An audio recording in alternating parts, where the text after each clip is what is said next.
A chance to choose, January the 7th. Genesis 2, verse 16 to 17.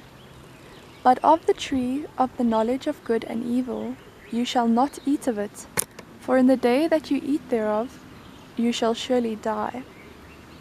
Our first parents, though created innocent and holy, were not placed beyond the possibility of wrongdoing.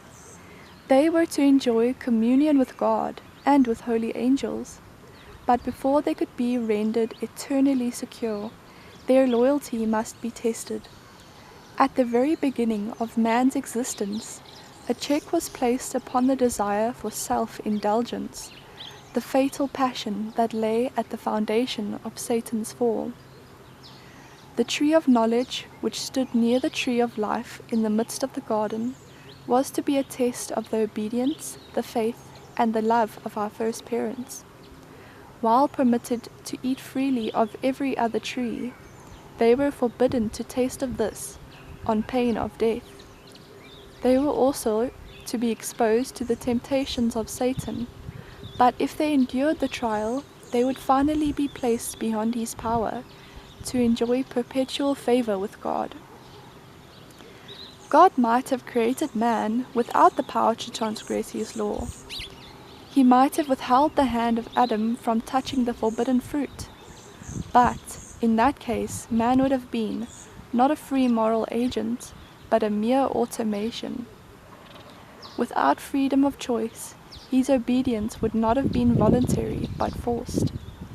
There could have been no development of character. It would have been unworthy of man as an intelligent being, and would have sustained Satan's charge of God's arbitrary rule, apparently. God made man upright. He gave him noble traits of character, and with no bias toward evil. He endowed him with high intellectual powers, and presented before him the strongest possible inducements to be true to his allegiance. Obedience, perfect and perpetual, was the condition of eternal happiness.